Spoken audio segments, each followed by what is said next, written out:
Par contre, au début, tu vois, on s'est lancé parce qu'on avait une conviction. Tout le monde se fout de votre gueule. Tu vois, il y a plein de trucs que tu vas lancer qui vont marcher et encore plus que tu vas lancer qui ne vont pas marcher. La gestion des émotions qui va être super importante, tu vois, de pas céder à la panique. Des fois, tous les 4, un samedi matin, à se dire la paye, elle est dans 3 jours, les gars, on est à moins 10 000, comment on fait? Alors, devenir freelance sans sentir la transition. Ça, c'est un thème plutôt inspirant. Je sais pas ce que tu en penses. Vraiment, de ouf. Alors, je suis ravi de t'accueillir sur The Freeway. Yes, moi je suis vraiment ravi d'échanger avec toi aujourd'hui. Bah écoute, ça va être génial. The Yes. Freeway, c'est le freelancing de A à Z. Et toi, tu es CEO de Abi, Ouais, c'est ça. donc une start-up dans le secteur justement du freelancing et de l'entrepreneuriat. Ouais. Alors moi je suis COO. Exact. CEO, C'est exactement. ça, exactement. J'ai écorché le E. Ouais, du coup, moi, donc, je suis CEO de Abi. Donc, Abi, on s'est donné comme mission de, en gros, rendre l'entrepreneuriat accessible à tous. C'est vraiment sur ça qu'on s'est basé pour créer la boîte, que monsieur et madame tout le monde puissent devenir entrepreneurs et ne soient pas bloqués par des barrières, que ce soit mentales ou surtout administratives, hein, dans notre cas, et qui puissent se lancer sans penser aux problématiques, comme je viens de te dire, administratives, quoi. Exactement, parce que quand on pense freelance, bah, il y a des thèmes qui nous viennent tout de suite à l'esprit. Mm. Il y a aussi beaucoup de stéréotypes, comme on va le voir par la Ouais. suite. Et aujourd'hui, du coup, ensemble, on va aborder différents thèmes qui sont liés à la fois au freelancing, mais aussi au monde de l'entrepreneuriat. Yes. Parce que toi, tu as un profil entrepreneur. Ouais. Donc, je suis ravi aussi de t'accueillir pour que tu nous parles de ton parcours, de ta vision que tu as aussi personnelle par rapport à l'entrepreneuriat, Ouais. au freelancing, Ouais. et aussi la vision d'Abi Yes. par rapport au marché. Ouais. Alors, comme tu l'as dit, moi j'ai un profil entrepreneuriat, c'est-à-dire que de base j'étais freelance. Alors ça, on y reviendra un petit peu après, mais là, moi j'ai monté une startup avec mes trois meilleurs potes. Donc, on est vraiment parti sur le délire startup comme on le voit à l'américaine dans les shows. On a levé des fonds. On est parti de zéro. Au début, on a levé des fonds sur un PowerPoint. Ouais. On n'avait rien du tout. Donc, on est vraiment le cliché de la startup. Juste avant ça, on avait lancé un cabinet d'ingénierie où on travaillait dans notre coloc. Donc, tu vois, on a vraiment commencé, on a tout de suite été dans l'entrepreneuriat. Et ouais, moi, en fait, ça a été clair, j'ai jamais voulu être salarié. C'était soit j'étais entrepreneur, soit je faisais rien de ma vie. C'était vraiment le seul objectif que j'avais dans ma vie. Donc, on a levé des fonds. Actuellement, on est 17 salariés dans la boîte. Donc, ça grossit vite. Et ce qui est assez intéressant avec mon parcours, je pense, c'est que j'ai connu un peu toutes les étapes. C'est-à-dire que j'ai commencé freelance. Ensuite, j'ai monté un cabinet d'ingénierie numérique qui est plus en mode prestation de service, un peu plus business classique, j'ai envie de dire. Et là, maintenant, on est dans une startup où là, on a fait des levées de fonds, on a des investisseurs, on a un board, enfin, beaucoup plus complexe en termes de gestion. C'est hyper intéressant, et tu m'évoquais justement les profils de tes associés. Ouais. Donc c'est des amis en fait. C'est de base, Ouais. c'était vraiment... C'est ça. Et c'est un peu le truc qu'on nous a dit au tout début. Vous voyez, vous êtes 4. Dans 2 ans, vous serez 3. Et dans 4 ans, peut-être tout seul ou à 2, quoi. Ça fait 8 ans. On est toujours 4. Ça, c'est la chance. En fait, si on pitch à des investisseurs, qu'est-ce qui nous différencie? C'est tous les 4. C'est la connexion qu'on a, la vision qu'on a. C'est super important. Ça. Ouais, c'est ça. C'est vraiment l'équipe. Et le fait d'être aligné sur les mêmes valeurs. On le disait en préparant le truc, c'est, tu vois, on sait dans quoi on s'est embarqué. On s'est embarqué dans une startup. Le but, c'est de faire de la rentabilité, de faire de la croissance très rapide. C'est une aventure qui est très éprouvante. Tu vois, c'est pas... En fait, on est un peu à l'opposé de la slow life. Il y a beaucoup de concepts. Je respecte beaucoup ces concepts-là, mais nous, tu vois, on s'est engagé dans un truc où justement c'est ultra fast. Le but, c'est de faire de la croissance super rapidement. Et on est tous les 4 très alignés avec ces valeurs-là et sur l'ambition qu'on a mis dans le projet Abi. Ce qui est super important parce que tu vois, on est où on en est parce qu'on est aligné avec nos valeurs, on sait vers où on va et ouais, voilà, c'est ça. On met le travail au travail de nos ambitions, quoi, tout simplement. Alors justement, quand tu parles de croissance, quand tu parles de société, faut prendre des risques. Ouais. Quelle est la place finalement du risque, d'après toi, dans le processus que tu as pour entreprendre, que tu sois freelance ou entrepreneur quand tu lances un SaaS ou une startup? Alors, je pense qu'il y a 20 ans, et je l'ai connu via mon père notamment, le risque était très financier. C'est-à-dire que mon père, il a fini son entreprise avec énormément de dettes, parce que ça s'est pas bien passé sur la fin, etc. Je dirais que le risque financier sur des business comme Abi a beaucoup diminué dans le sens où l'innovation est énormément financée par l'Europe. Il y a beaucoup de garanties, tu prends plus beaucoup de garanties perso. Alors évidemment, il y en a qui en prennent et tu peux toujours en prendre et tu fais pas n'importe quoi avec l'argent non plus. Mais on te demande beaucoup moins de mettre en caution ta maison comme ça aurait pu être le cas il y a 20, 30, 40 ans. Je dirais que moi, et ça m'a déjà coûté une relation sentimentale, je dirais que c'est plutôt le risque familial et amical. Enfin, tout ce qui va être tes relations autour de toi. Parce que tu deviens entrepreneur. Tu vois, par exemple, moi, j'ai eu ma première copine à 16 ans, jusque 24 ans. Et en fait, au début, j'étais pas entrepreneur, j'étais étudiant, etc. Et en fait, je l'ai devenu et j'ai pas réussi à concilier l'entrepreneuriat et la vie sentimentale. Encore plus avec des amis. Tu vois, il y a des personnes que j'étais très copain avec eux à 16 ans et maintenant, bah, en fait, on n'a plus rien à se dire, on n'a plus la même vie. Et c'est bon, j'imagine que ça se passe avec tout le monde, mais j'ai l'impression que dans l'entrepreneuriat, c'est très accentué. Parce que tu vois, là, tous les quatre, on a l'impression d'avoir un bébé. Tu vois, d'avoir vraiment, quand on se dit ta boîte, c'est ton bébé, Une responsabilité en plus, peut-être. même pas d'avoir créé comme si tu avais un bébé, comme si tu avais fabriqué un bébé, que tu avais conçu un bébé, Ouais. tu vois, et Il faut s'en occuper. c'est ça. Et on le voit Ouais. grandir, on le voit, enfin, tu vois, c'est vraiment, tu le vois faire ses premiers mots. Les premiers mots, tu pourrais apparenter ça à tes premiers clients, et tu le vois grandir, et après, ça te dépasse, en fait. Tu vois, genre, ton enfant, quand il va à l'école, il rencontre des autres personnes. Bah là, nous, Abby a rencontré des employés. On est 17 maintenant, donc ça veut dire que je peux pas. Nous, on n'a jamais eu la vocation de contrôler ce que la boîte, elle faisait. Enfin, tu vois, on est très libéral dans la manière dont on manage les gens, etc. Mais moi, quand je vois des trucs qui sont actionnés par mes employés que j'en ai jamais entendu parler, je trouve ça ouf. Tu vois, genre, ça a dépassé nous quatre.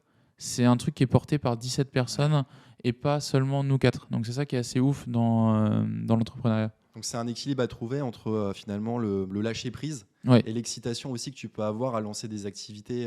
ouais, Euh, c'est ça. Bah, le focus, tout simplement. Hein, ouais. quand alors, encore plus quand tu es freelance, parce que tu es tout seul. Enfin, tu es tout seul. Au début, surtout, tu es tout seul. Si tu commences à faire tout et n'importe quoi, en fait, tu fais rien. Et vraiment, la phrase-là, tu as du mal à la comprendre au début quand on te dit, mais si tu cibles tout le monde, si tu fais plein de trucs, tu cibles personne, etc. Vaut mieux se concentrer sur une proposition. Tu vois, par exemple, quelqu'un qui va faire des vidéos pour des SaaS comme Abi va ne cibler que des SaaS. Peut-être qu'au bout de 3 mois, il aura vendu rien et du coup, il doit changer, il doit faire peut-être des vidéos pour des agences web. Mais tu vois, d'avoir ce focus, de se dire au moins j'essaye à fond un projet et je lance pas 10 000 trucs dans tous les sens, ça c'est De quand pas même trop se disperser en de fait pas se dans ces disperser. Ouais. Et activités. ça, Ouais. je pense, c'est n'importe quel business, tu ne dois pas te disperser. Évidemment, quand tu commences à être structuré, tu vois, Abi, le cœur du logiciel, c'est la comptabilité, la facturation. On commence seulement à avoir les bases bien solides. Et là, on va pouvoir aller se disperser sur d'autres activités. Mais on voulait, tu vois, on a peut-être fait l'erreur de lancer trop de trucs au début. Et ça, tu l'apprends un peu à tes dépens parce que tu te déçois des gens, nécessairement. Ça, c'est peut-être le truc le plus chiant. Mais tu vois, maintenant, on s'est recentré sur la compta et la facturation. On va péter ce truc-là jusqu'au fond. Et après, on ira sur d'autres verticales. Alors on parlait de risque juste avant. Mm. Moi, il y a un élément qui me paraît super important, c'est de savoir anticiper. Ouais. Donc c'est d'être prévoyant finalement par rapport à son activité ou les activités qu'on développe. Ouais. Et c'est vrai qu'aujourd'hui en France, on a quand même la chance d'être accompagné, d'avoir des aides. Ouais. Donc le risque dont tu parlais, donc il y avait le risque financier. Mm. Finalement, pour se propulser, on est quand même pas mal accompagné aujourd'hui. On a de la chance. Ouais, clairement, bah, le meilleur créateur d'entreprise, c'est Pôle emploi. Hein, c'est un truc de ouf. En fait, tu es financé à. Enfin, tu quittes ton job, on te donne de l'argent pour pouvoir te relancer dans une autre activité ou changer de job le temps que tu trouves. Le problème qu'on a en France, c'est justement, vu qu'on est très couvert, on a tendance à attendre le dernier moment pour se bouger. Si vraiment vous pouvez toucher Pôle emploi, allez-y, faites-le. Et profitez justement de ces. Alors, je ne connais pas les indemnités, 12, 18 mois, je ne suis pas du tout dans ce truc-là, mais tu vois, si tu as 12 mois d'indemnité, bah, profite de ces 12 mois pour justement peut-être te vendre un peu moins cher, aller créer de la notoriété autour de toi, développer tes compétences, acquérir de nouvelles compétences, te former à l'administratif, à toutes les obligations justement que tu as en freelance quand tu es entrepreneur. Profite de ces indemnités pour financer ton début d'activité, quoi, j'ai envie de dire. Ouais, ton début d'activité, affirmer ton positionnement, Ouais, peut-être générer de la recommandation aussi ouais. sur ton marché. Ça, c'est hyper important. En fait, c'est le plus important. Les recommandations, le niveau de crédibilité que tu as, c'est vraiment lié à tes clients, à ton passé. Tu peux pas te vendre aussi cher qu'un mec qui a 10 ans d'expérience et qui a des recommandations des boîtes comme Conto, Google, Apple, Facebook. Enfin, quand tu vois un mec qui a un CV comme ça ou une meuf, évidemment, tu vas le payer plus cher, parce que tu vas acquérir toute l'expérience qu'il y a eu. Tu vois. En fait, la différence entre quelqu'un qui est novice et quelqu'un qui est expérimenté, c'est le temps qu'il va te faire gagner entre le moment où tu vas commencer le projet avec lui et le moment où tu vas le finir. Tu vois, quelqu'un qui est très expérimenté, il sait toutes les petites embûches que tu peux rencontrer sur ton parcours. Il va essayer de faire un shortcut pour que ça aille super rapidement et que ton projet se passe. Et quand tu es novice, bah, tu acceptes de payer un peu moins, enfin, tu payes moins cher, mais tu acceptes qu'il y ait un peu plus de. Enfin, tu vois, le chemin soit un peu plus Un peu plus vallonné. d'aléas quoi, C'est ça, ouais, il y a plus dans le d'aléas process. Ouais. dans le process. Ouais. Et du coup, bah, quand tu as beaucoup de recommandations, tu es un peu trusté par d'autres marques, par d'autres trucs, et c'est vraiment super important. Donc, nous, ce qu'on a fait quand on s'est lancé en tant que freelance, on a cut nos prix au minimum. Enfin, tu vois, on s'est lancé pour des queues de cerises, on faisait des projets, mais ça nous a permis après, derrière, de facturer beaucoup plus cher quand on avait plus de recommandations. Ah, c'est comme ça que tu peux avoir des références au final. C'est petit à petit. Et plus tu fais ta place, plus tu t'acquiers de la légitimité. Ouais. C'est comme ça que tu augmentes tes prix au fur et à mesure. Et Et il y a quelque chose qui est vraiment super important, c'est de ne pas hésiter à demander à demander des avis, des références. Tu vois, c'est un truc, souvent, on a peur de demander, tout simplement. Bah, c'est un peu français d'avoir peur de demander, tu vois, mais de ne pas hésiter à dire, bon, bah, mon service vous a plu, bah, faites-moi une review sur Google. Après, si tu sais que ça s'est mal passé, demande peut-être pas ça pour taper une mauvaise note, mais demande toujours d'avoir un feedback pour savoir comment tu peux t'améliorer. Tu vois, c'est pas, ça sert à rien de partir fâché de ça s'est pas bien passé. Non, nous, ce qu'on fait avec les clients quand ça se passe mal, parce que bah, on a un SaaS, on est bien noté, ça se passe très bien en général, mais des fois, il y a des couacs. Hein. Enfin, on gère plusieurs milliers de clients par mois. À l'échelle, il y a des gens où ça se passe pas bien. Bah, tu vois, on rembourse intégralement, c'est notre politique, et on va chercher à savoir ce qui s'est passé. Et on va mettre des process en place pour justement que ça se passe plus jamais, quoi. Parce qu'il y a forcément des trous dans la raquette, il y a des clients, ça ne fit pas bien, qui comprennent pas. Enfin, tu vois, c'est compliqué pour tout business, c'est le cas. Enfin, de tout business, c'est ça, ouais. Il y a des gens avec qui tu vas plus avoir. Enfin, même l'affinité humaine peut jouer sur la qualité de la prestation. Enfin, tu vois, même si c'est indirect, le feeling que tu as avec la personne, la manière de communiquer, de se comprendre, peut vachement jouer sur les résultats derrière. Alors justement, pour revenir un peu sur le SaaS, sur Abi, c'est quoi un peu la vision finalement pour faciliter? Parce que Ouais. en fait, on est dans une transition sociétale. Il y a de plus en plus de freelance d'année en année. On est sur un modèle qui prend de l'ampleur de Ouais. plus en plus. Ouais. Parce que le freelancing, ça existe depuis un moment, mais vraiment, on sent une accélération Ouais. depuis quelques années. Et donc, c'est quoi finalement l'orientation que prend Abi aujourd'hui pour répondre à cette demande du marché? Ouais. Alors, moi, j'ai deux réponses à te faire à ce truc-là. Déjà, la réponse que nous, on a fait en interne par rapport à ça, enfin, on travaille avec beaucoup, c'est peut-être le terme plus adapté, beaucoup de freelance. Ce qu'on a décidé de faire, c'est en gros, on l'a fait inconsciemment, mais là, je te schématise comment ça se passe. Le cœur business est internalisé dans Abi, dans la boîte en elle-même. C'est-à-dire que tout ce qui va être développement du logiciel, vraiment communication, animation, création de la communauté qui a énormément de valeur avec nous, est internalisé. Par contre, tout ce qui va être un peu plus externe à notre cœur business, donc qui va toucher plutôt à des compétences un petit peu autour, par exemple la création des vidéos sur Facebook, le SEO pour le blog, etc. Tout ça, on l'a externalisé auprès de freelance. Et du coup, le métier que je vois se dessiner dans les prochaines années, ça va être un Chief Freelance Officer, comme on peut l'avoir avec des DRH. Mais quand tu commences à gérer 50 freelance avec des contrats, avec des choses comme ça où il faut gérer, savoir qu'est-ce que tu peux faire, est-ce qu'il y a des exclusivités, est-ce qu'il y a des machins, des trucs comme ça, je pense qu'au bout d'un moment, tu seras obligé d'avoir une personne qui va gérer justement tous ces contrats, toutes ces relations avec ses clients, enfin avec tes freelances, pardon, animer tout ça, etc. Et du coup, nous, vraiment, tu vois, la vision d'Abi, c'est que bah, le monde du travail, surtout c'est depuis le Covid, déjà, il y a eu deux choses. C'est les gens se sont rendus compte que le salariat classique, fouetter toute la journée Dans pour, l'open space. dans l'open space pour gagner des queues de cerises, bah, c'est peut-être pas la solution. C'est pour ça que nous-mêmes, en interne, tu vois, on essaie plutôt de développer un terme que j'aime pas du tout avant, mais que j'ai appris à apprécier, c'est l'intrapreneuriat, de laisser la place aux employés de devenir entrepreneurs comme toi, mais à l'intérieur d'Abi, parce qu'ils n'ont pas forcément envie de gérer toute une structure. Et du coup, c'est ça, c'est les freelances, depuis 2020, ça a vraiment commencé. C'est en croissance constante c'est ouf, il y a 1 300 000 créations d'entreprises en France d'indépendants. Enfin, c'est fou, genre. Et il y avait WeWork qui avait fait une étude ultra intéressante aux États-Unis. En 2020, la force de travail aux États-Unis était 33% freelance. Ils estimaient qu'en 2030, ce serait 50%.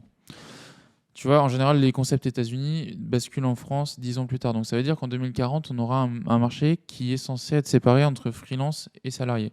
Donc ça va vraiment, tu vois, ça va vraiment évoluer avec tout ce qui va autour, la nécessité de former les gens à l'entrepreneuriat, de les accompagner plus, d'avoir des outils pour les aider Exactement. comme Abby, quoi. Exactement, et c'est aussi, je pense, travailler sur les stéréotypes. Mm. Parce que moi, tu vois, je suis freelance depuis un peu plus d'1 an. Ouais. Et c'est vrai que quand on parle autour de nous de notre activité, il y a certaines personnes qui se font un monde du freelancing. Ouais. Par exemple, l'administratif, la comptabilité. Pour certains, c'est un monde à part, c'est vraiment quelque chose de nébuleux. Ouais. Et quand on est dedans, en fait, on s'aperçoit que si on est bien accompagné, si on a les bons outils, en fait, ça passe tout seul, c'est hyper fluide. Ouais. Je pense que le truc qui est assez intéressant quand tu es entrepreneur, c'est que tu apprends à résoudre des problèmes toute la journée. Du coup, c'est vrai que les gens sont souvent bloqués, tu vois, comme tu disais, par l'administratif. Ils se disent ça va être insupportable, ça va être horrible. Et en fait, quand tu te lances, il faut tu vois, avoir ce déclic de passer la barrière. Et c'est ça que j'essaye de faire, notamment moi sur LinkedIn, apporter des conseils pour justement provoquer ce déclic. Tu vois, moi, j'étais pas trop motivation, tous les discours un peu comme ça. Et en fait, je me dis, ça sert pas à tout le monde, mais au moment où ça sert, c'est ça vraiment qui va te faire changer. Tu vois, tu vas travailler ça dans ta tête et tout. Donc, ouais, c'est vraiment très important d'être bien accompagné. Et du coup, on parlait de l'évolution du marché, de la tendance sociétale, du Ouais. fait qu'il y ait de plus en plus de freelance. Et je pense, moi, je suis convaincu en tout cas que ça va continuer. Parce qu'étant freelance, je vois les intérêts finalement au niveau du mode de vie, au niveau aussi de ce que tu perçois, ce que tu touches, Mm. qui est quand même bien supérieur au salariat, en tout Ouais. cas pour ma part. Et du coup, comment le produit, donc comment le SaaS d'Abi, euh, comment tu vois l'évolution aussi du SaaS par rapport au marché? Ouais. Ouais. Alors, je vais reprendre un petit peu des éléments d'avant pour te répondre à cette question. Ouais. Je pense que déjà, il y a le regard qui est en train de changer. C'est-à-dire qu'avant, tu étais freelance, c'était un truc que tu faisais à côté de tes trucs et c'était pas très sérieux, tu vois. C'était vraiment pour ceux qui réussissaient pas dans le... Enfin, tu savais pas trop à quoi ça correspondait. Maintenant, le regard sur le freelancing est vraiment en train de changer dans le sens où c'est en train de devenir des business comme les autres. T'es tout seul, ok. Par contre, t'es un mec solide, t'as des références, enfin, t'es un mec ou une meuf solide. Et du coup, ça va vraiment changer. Et nous, la vision qu'on a là-dessus, c'est de devenir vraiment le one-stop shop des indépendants. C'est-à-dire que tu es sur Abi et tu peux te servir de tout. Quand tu es freelance, c'est quoi encore ta problématique numéro un? C'est quand tu as un peu d'argent, c'est d'acheter un bien immobilier. La croix et la bannière, hein, y en a qui arrivent, mais 80% des gens disent je suis freelance, on ne veut pas me prêter de l'argent pour acheter.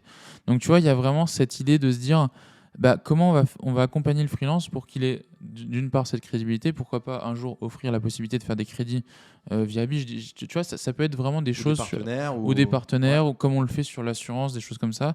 Ça peut vraiment être des trucs qu'on peut développer et que en fait tu es un point d'ancrage parce que il y a beaucoup de logiciels qui font beaucoup de choses et en général on te dit tu connectes ça avec ça et tu fais ça et ça et en général dans la réalité ça se passe pas vraiment comme ça.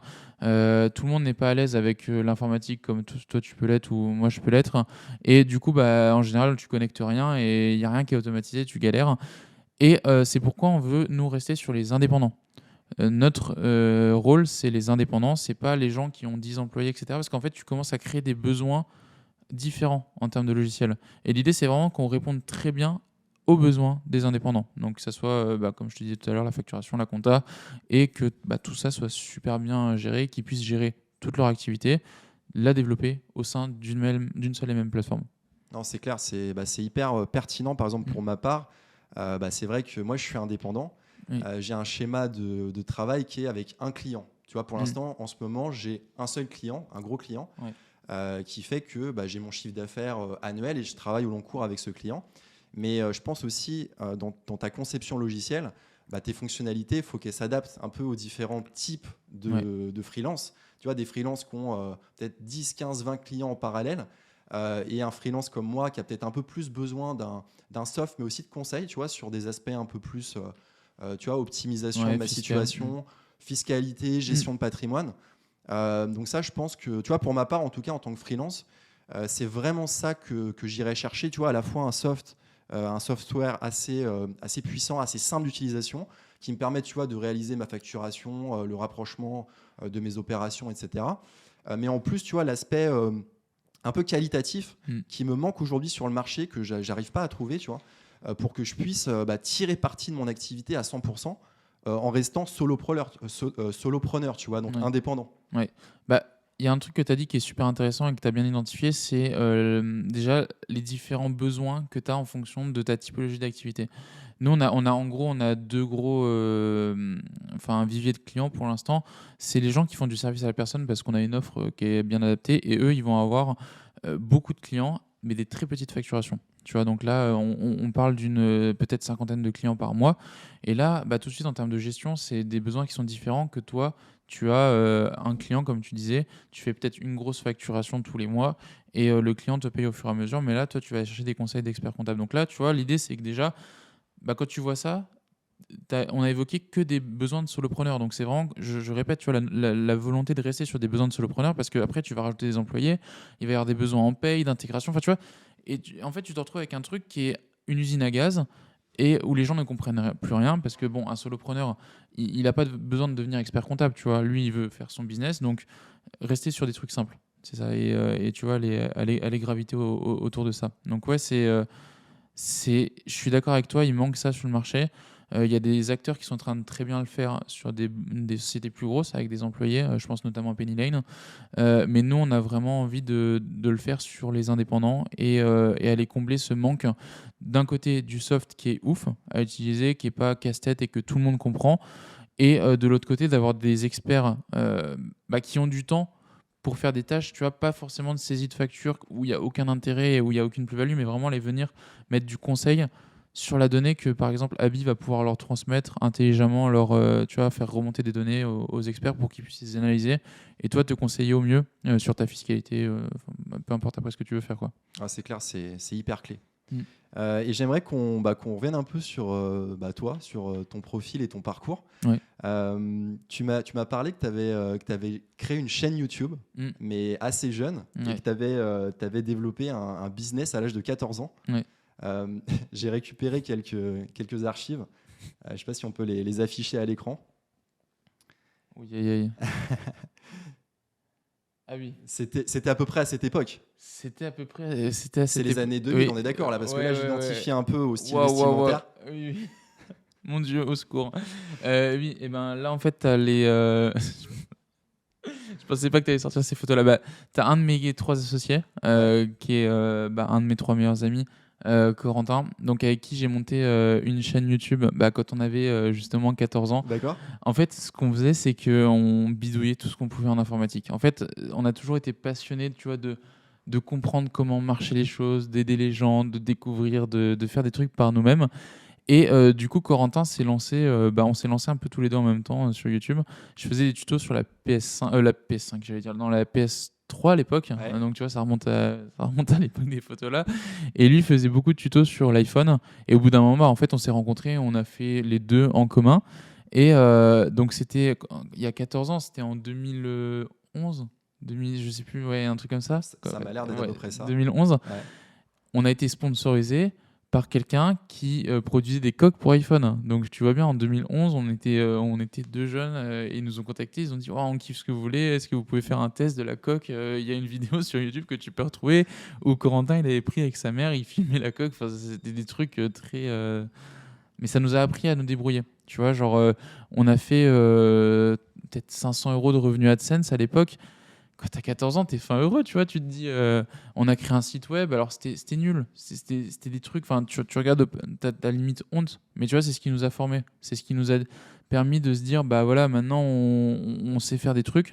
Et en fait, tu vois, les photos là, à l'époque, nos parents, ils nous laissaient. Enfin, moi, j'ai eu la chance, c'est que mes parents me laissaient tout faire. Tu vois, genre, mon père, il m'a dit, tiens, au lieu de t'acheter un ordi, je t'achète un scooter et tu iras faire le tour de la Meuse si tu veux et tu feras ce que tu veux, tu seras autonome. Tu vois, sa capacité à être autonome.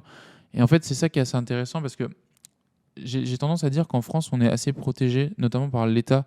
Alors, je sais qu'il y a beaucoup de problèmes et tout, surtout en ce moment, mais on a quand même un État qui est très protectionniste par rapport à notamment les États-Unis, tu vois, des pays comme ça où là c'est tout l'inverse.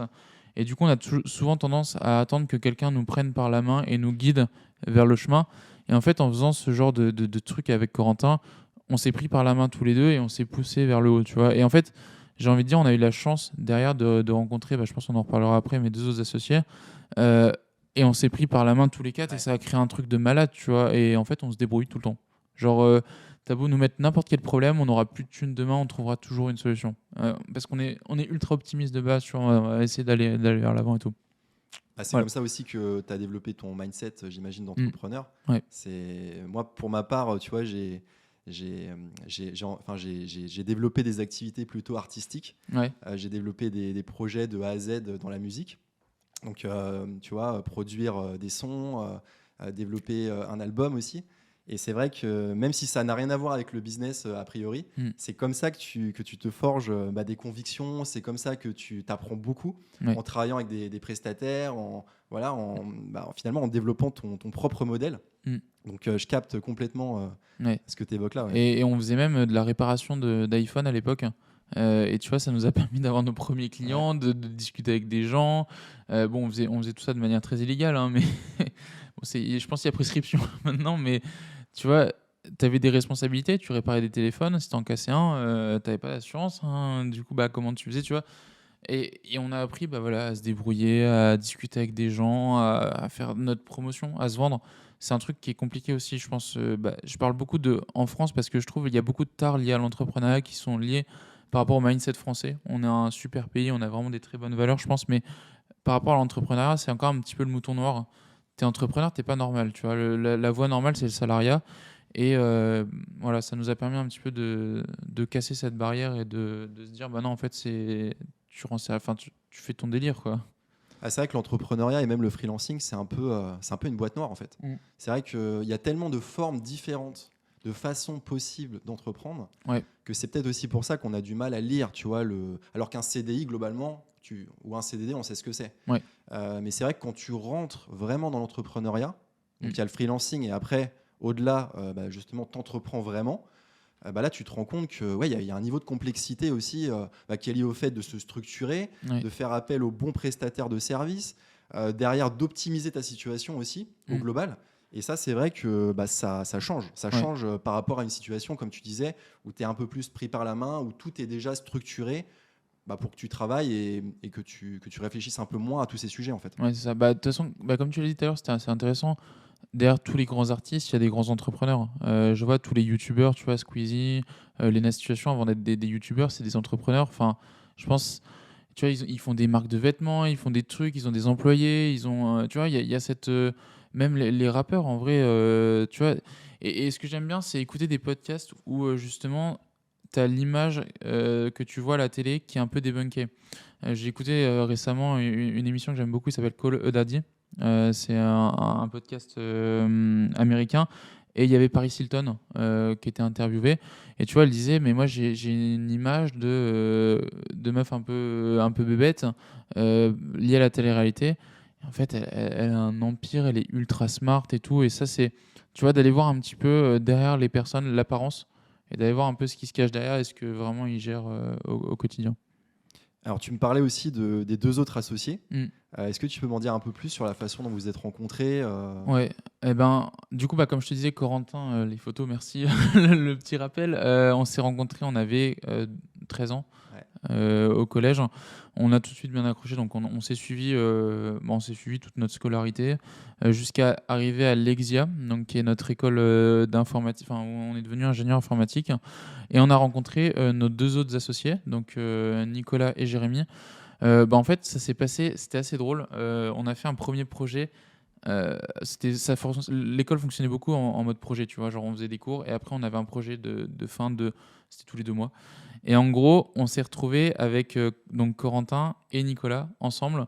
Et en gros, il y avait Jérémy qui était tout seul d'un côté et c'était un peu le petit génie nerd tu vois, qui jouait à Minecraft, qui sortait pas de sa grotte. Et en gros, il était assez fort en programmation.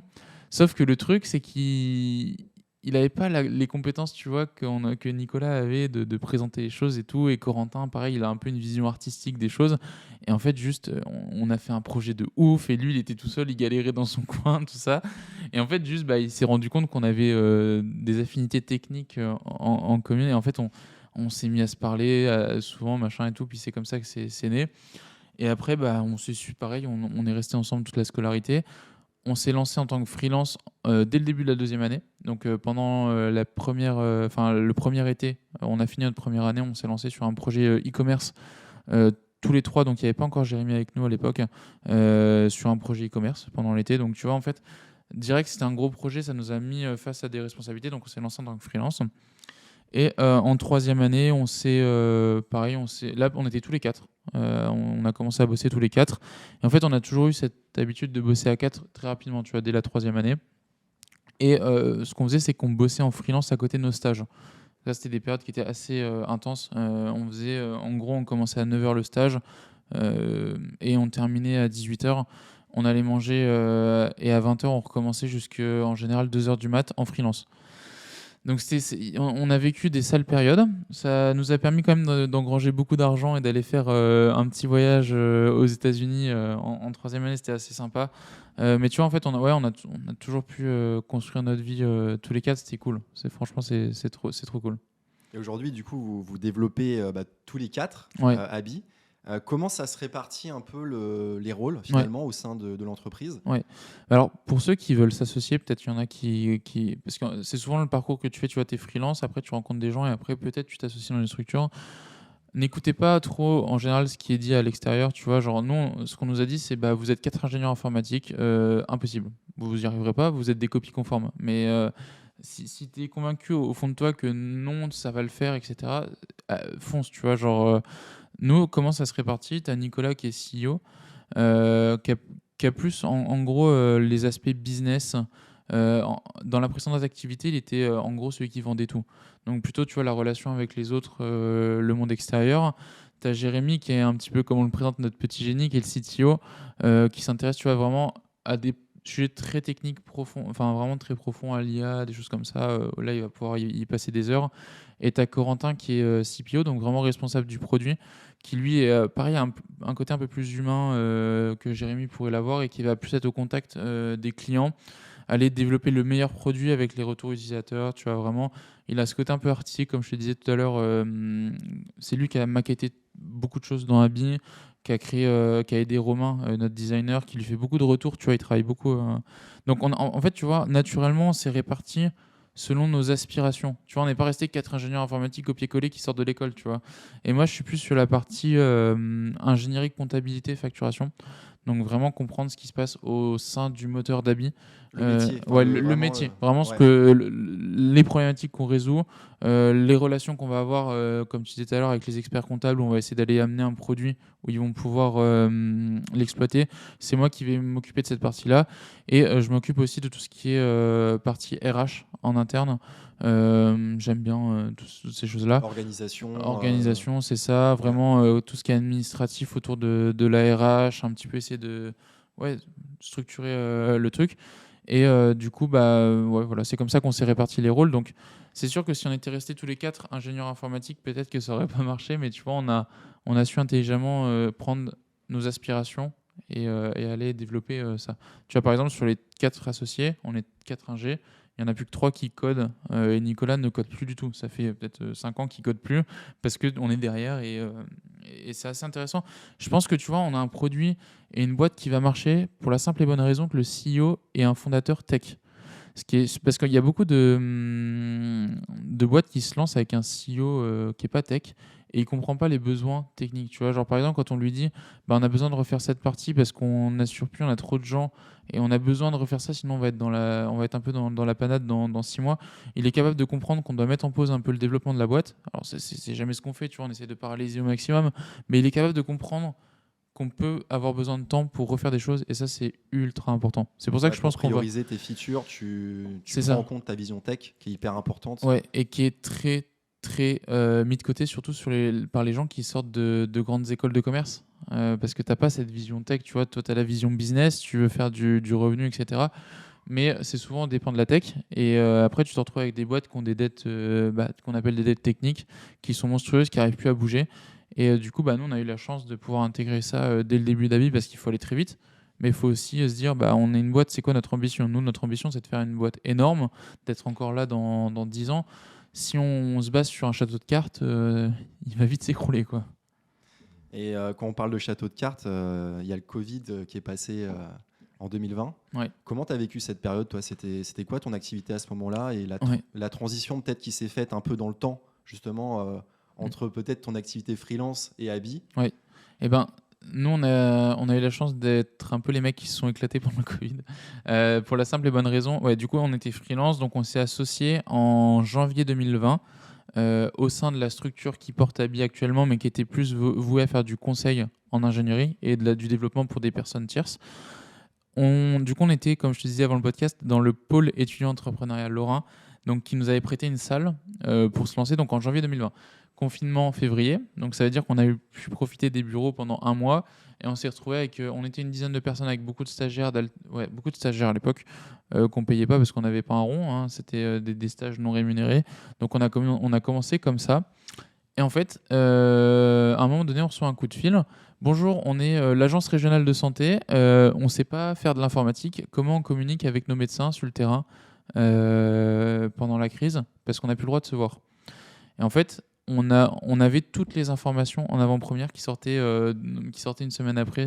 On a suivi l'agence régionale de santé, donc de tout le Grand Est, essentiellement, pendant toute la crise. Donc on a fait on a été à Strasbourg, les filmer, les machins. Et en fait, on a un peu inventé les visioconférences à 50 personnes, tu vois. On est monté jusqu'à 1200 personnes. Et tu vois, les Livestorm, les Google Meet, etc., à l'époque, ça existait pas trop, tu vois. Enfin, même ça n'existait pas. Faire une visio avec quelqu'un, c'était très... à moins que ça soit à l'autre bout du monde aux États-Unis, ça arrivait quasiment jamais. Donc, ils ne savaient pas comment faire. Et en fait, nous, on a pu faire plein de trucs. On a diffusé des matchs de hand de l'équipe de Nancy, des matchs de volley des filles de Nancy qui étaient en championnat d'Europe. Donc on a diffusé, enfin, tu vois, on s'est éclaté. On a vraiment passé un bon Covid. Ça nous a permis de faire beaucoup d'argent assez facilement avec des compétences qu'on a pu développer sur la vidéo qui nous permettent de les retranscrire aussi sur Abi quand on fait du montage YouTube et tout. C'est super intéressant. Et du coup, avec cet argent-là, on a voulu lancer des projets à côté. Donc on a voulu lancer un truc qui s'appelait QR à soupe. En gros, c'était pour les restaurateurs développer un système de QR code, etc. Et en fait, on a vite compris que si tu te lançais pas à 100% sur l'idée, ça prenait pas, tu vois. Donc on avait l'ingénierie informatique d'un côté, on essayait de faire des projets de l'autre. Donc on mettait la team market, un ou deux devs de temps en temps dessus quand on pouvait. Mais bon, ça marchait pas, tu vois. On mettait pas assez d'efforts. Et en fait, en décembre 2021, on reçoit une proposition de rachat d'un client avec qui on bossait pour travailler sur un projet unique. Moi, j'admire des mecs comme Théo Lyon qui arrivent à animer une boîte de services et leur faire comprendre qu'ils sont tous au service de la même valeur. Ça, c'est un truc qu'on n'arrivait pas tous les quatre à faire. Et du coup, quand on nous a dit, ouais, venez vous associer sur un projet où on a un produit, on s'est dit, ouais, ça va être trop bien, on va bosser tous sur la même vision, tu vois, mettre tous nos employés au service d'une vision. Ça s'est un peu mal passé. Et avril 2021, on lance Abi à la suite de cette proposition. Tu vois, on a arrêté complètement l'ingénierie. Et la conclusion de tout ça, c'est le focus. On en parlait au début de l'épisode. C'est dans quoi tu mets ton énergie. C'est ça. Ouais, en fait, si tu n'as pas de focus, là, tu vois, quand quelqu'un me dit j'ai une idée et je veux lancer ça à côté, il travaillait 2 heures par semaine, je lui dis ça sert à rien. Enfin, évidemment, si c'est un petit projet, oui, tu vois, enfin, si c'est générer du revenu de formation, par exemple, pour un freelance, c'est super intéressant. Par contre, si l'objectif, c'est de monter une licorne dans un SaaS et que tu y masses 2 heures par semaine, non, c'est pas possible. Tu vois, même en y passant 100% de ton temps, c'est dur. Alors, imagine en y passant genre 1% de ton temps. Enfin, tu vois, c'est vraiment le focus, c'est le maître mot.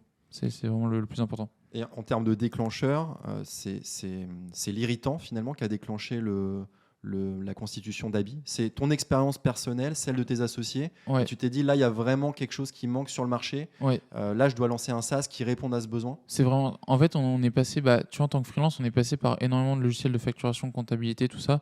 Et en fait, tu as l'impression d'arriver dans le monde des dinosaures. Il y a rien. Enfin, c'est tous des trucs qui sont incompréhensibles, qui sont compliqués, où je comprends les gens qui ont peur de se lancer parce que tu vois, du coup, tu arrives face à des solutions qui sont incompréhensibles.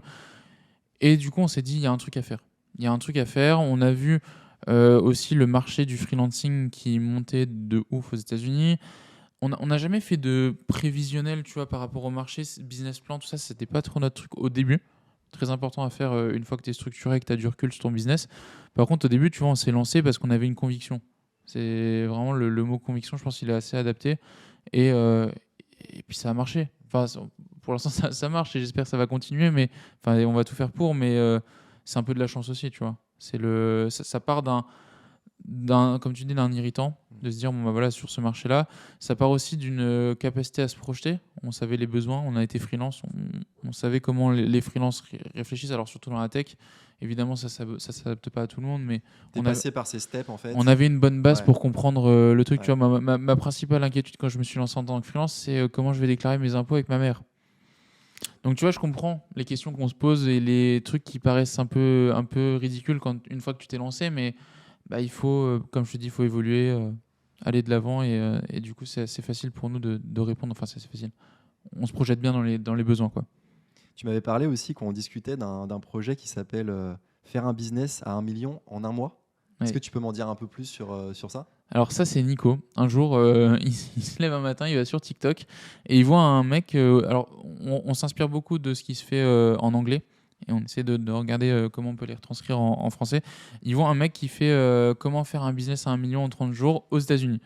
Et il se dit, waouh, ça serait dingue de documenter l'aventure d'Abby pour acquérir nos premiers clients, tu vois, pour montrer comment on va faire un business et tout.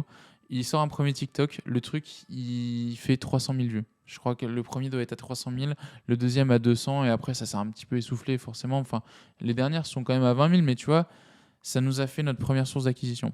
En fait, les gens au début, alors ça, vous allez le voir quand vous allez vous lancer, tout le monde se fout de votre gueule. Ah, qu'est-ce qu'il fait? Ils vont encore lancer une formation pour te rendre riche en 5 jours et partir à Dubaï. On a pris des critiques et surtout sur TikTok. TikTok et Twitter, c'est vraiment cancer en termes de mentalité. Et au final, qu'est-ce qui s'est passé? On reçoit un message sur LinkedIn un lundi à 2 heures du matin. Salut Nicolas, j'ai vu ton TikTok. J'adore ton énergie. Est-ce qu'on peut se faire un call? On a trouvé un de nos 4 premiers investisseurs sur TikTok. En gros, il lui envoie ça à 2 heures. À 10 heures, ils font une visio. À 15 heures, le mec a dit bah non, j'investis. Donc tu vois, ça nous a vraiment permis d'avoir nos premiers clients, de trouver un investisseur et de faire de la notoriété directe sur Abi et tu vois, de pouvoir montrer aussi à nos futurs investisseurs qu'on avait ce truc pour créer des concepts qui marchent. Donc, inspirez-vous de ce qu'il fait aux États-Unis, c'est super intéressant. Même, enfin, je pense dans le freelancing, il y a plein de trucs à reprendre. Tu vois, par exemple, si tu es dans la tech, tu vas voir des devs, comment ils peuvent communiquer, des trucs comme ça. C'est vraiment, c'est un super bon conseil quoi, quand tu te lances.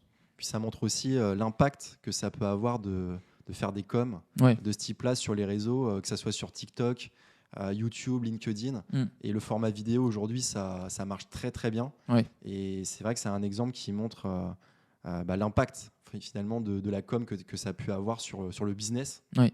Bah, quand tu dis qu'on a trouvé un investisseur en faisant des TikTok, c'est quand même assez fou. Après, ouais, il y a un truc qu'on va vous dire en com, c'est de ne pas se tromper de canal. Tu vois, tu vas pas chercher, par exemple, des artisans en communiquant sur LinkedIn. Enfin, il y en a hein, qui sont sur LinkedIn, mais il y en a moins. Ça va plutôt être du Facebook ou des choses comme ça. Donc, ce qui est un peu difficile quand tu te lances, c'est que tu sais pas qui est ta cible. Tu vois, c'est un peu comme ce que j'expliquais au début. Tu sais pas quel type de vidéo, quand tu vends des vidéos, tu sais pas quelle vidéo va plaire à quelle cible. Donc c'est un peu compliqué au début de se projeter, il faut faire des tests et ne pas hésiter à abandonner ce qui marche pas. Tu vois, il y a des gens qui vont s'obstiner à communiquer sur TikTok. Nous, TikTok, ça marche pas. Pour notre cible, c'est pas ce qui donne les meilleurs résultats, donc on ne le fait pas. Peut-être qu'on trouvera un angle à un moment donné qui va marcher, qui va faire des trucs, mais c'est pas ce qui nous rapportait le plus de personnes au final. Donc Nicolas a fait son concept, et une fois qu'on voyait que ça prenait plus, que ça demandait trop d'énergie et tout, bah on a un peu lâché, tu vois. J'aime bien ce mindset parce que ça me surprend pas aussi parce que tu es dans la tech. Mm. Mais c'est vraiment le test and learn en fait. Ouais, c'est ça. Tu regardes ce qui marche un peu moins bien, et Ouais. tu ajustes tes actions au fur et à mesure du temps. Ouais, c'est ça. Bah, il y a beaucoup de boîtes. Hein. Google a lancé beaucoup de trucs qui n'ont pas marché. Les Google Group, les Google Chat. Enfin, tu vois, avant d'obtenir le produit parfait, tu as quelques produits qui vont se démarquer peut-être sur une grosse boîte comme Google. Tu as YouTube, Gmail, etc. Mais il y a beaucoup de trucs aussi qui fonctionnent pas. Tu vois, mais faut pas hésiter à les laisser tomber, surtout quand tu es tout seul. T'as pas un temps. Tu vois, nous, on commence à être beaucoup. On est quand même 17. Donc, on a du temps. Pas du temps à perdre, mais s'il y a un peu de temps qui est dépensé dans un truc qui marche pas au final, la boîte elle va pas couler, tu vois. Par contre, toi, si en tant que freelance, tu te dis bon bah voilà, je mets 3 mois de trésor, dans mon projet et ça marche pas, bah, il faut vite te retourner. Donc, tu vois, un peu mesurer les risques et ne pas hésiter à abandonner quand tu vois que ça prend pas, quoi. Et je voulais te questionner un peu sur aussi les qualités, d'après toi, qu'il faut avoir pour entreprendre ou même être freelance. Ouais. C'est quoi, selon toi, soit le mindset ou soit les caractéristiques qu'il faut avoir? Moi, le truc que j'aime, enfin, le truc le plus important pour moi, c'est la résilience. C'est vraiment la capacité à se prendre des tartes et se relever. Parce qu'en fait, tu as beaucoup d'échecs pour peu de réussite dans l'entrepreneuriat. Tu vois, il y a plein de trucs que tu vas lancer qui vont marcher et encore plus que tu vas lancer qui ne vont pas marcher. Donc, si à la moindre truc, tu te dis le monde s'écroule et c'est fini, ça marche pas. Tu vois, je pense la résilience, l'optimisme, le fait de se dire bon bah voilà, il s'est passé une galère et je passe à autre chose. Encore plus quand tu commences à avoir des employés, tu as des problématiques que tu t'attendais pas à avoir quand tu te lances dans l'entrepreneuriat. Il y a des trucs qui peuvent te faire un peu flancher et tout, mais il faut pas perdre les pédales, pas tout mélanger. Et la gestion des émotions qui va être super importante, tu vois, de pas céder à la panique, de pas céder à... L'intelligence émotionnelle, comme on dit. C'est ça, ouais, tu vois, nous on s'est retrouvés des fois tous les quatre un samedi matin à se dire la paye elle est dans 3 jours, les gars, on est à moins 10 000, comment on fait? Et là, tu te dis, bon, bah voilà, tu fais un plan d'action. Et au pire, bon, bah, on va chercher un peu de sous à la banque, le temps de trouver, de faire payer les clients.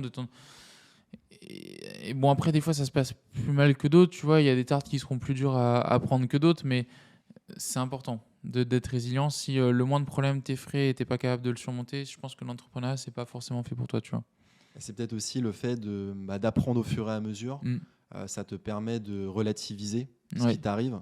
Parce que quand tu as l'habitude, en tant qu'entrepreneur, de gérer des problèmes, Mm. c'est peut-être aussi Oui. relativiser qui te permet de prendre un peu de perspective Ouais. sur ce qui t'arrive au quotidien, quoi. Et ça, c'est assez perturbant quand ça t'arrive dans la vie, enfin dans ta vie personnelle. Parce que tu vois, bah, avec tout l'argent qu'on a levé et tout, je suis devenu un peu moins sensible aux sujets financiers. Et du coup, quand j'avais des sujets financiers personnels, bah, j'y étais un peu moins sensible que les personnes avec qui j'étais, tu vois. Donc, ça crée un peu des disparités, je trouve, ouais, sur la gestion des émotions. Alors j'aimerais te proposer le concept que je propose, c'est la minute chrono. Ok. En termes de conseils, de réflexion entrepreneuriale, qu'est-ce que tu pourrais conseiller à un freelance ou à un jeune entrepreneur Ouais. qui veut se lancer? Bah déjà, la première chose, c'est de se lancer. De, enfin, c'est ça, de croire, tu vois, c'est des rêves, mais les rêves, ils peuvent devenir réalité si tu mets l'énergie que tu as. Je pense que si tu mets autant d'énergie que tu mets à sortir, à faire la fête, à faire machin, si quand tu es jeune, bah, ça peut marcher, tu vois, en tant que freelance. De pas écouter les gens, surtout les conseils qui sont pas demandés. Tu vois, genre, faut toujours entendre ce que les gens te disent, mais quand c'est des personnes qui te donnent des conseils et que tu n'aimerais pas avoir leur vie, tu vois, ne pas forcément prendre en compte. Si la personne, bah, je sais pas, elle est restée bloquée dans un certain seuil de chiffre d'affaires que toi, tu as envie d'exploser, bah, ces conseils, peut-être il faut que tu les mesures et que tu les écoutes peut-être pas de la même manière. Mais par contre, c'est intéressant d'entendre ce que les gens disent pour que toi, tu puisses te questionner et te faire ton propre avis sur le sujet. Tu vois. Donc vraiment, se lancer, foncer et dans tous les cas, bon, au pire, ça fera une bonne expérience. Tu vois. Sur un CV, c'est quand même assez cool d'être entrepreneur. Moi, je vois quand on recrute notamment des jeunes ou même des moins jeunes hein, et qu'il y a une petite ligne, je me suis lancé à mon compte, ça pèse un peu dans la balance dans mon choix de collaboration, tu vois. Ouais, vraiment. Des super conseils. Ouais. Merci beaucoup, Benjamin. Merci à toi, Alexis. J'en profite pour partager un petit code de 25% de réduction sur l'abonnement Abi. Ouais. Donc ça apparaît sur l'écran. Donc merci beaucoup. Je vous incite du coup à commenter l'épisode si vous avez des questions. Je tâcherai à répondre soit par une petite vidéo ou en commentaire. Et du coup, je vous dis à bientôt pour un prochain épisode. Merci beaucoup, Benjamin. Merci beaucoup, Alexis.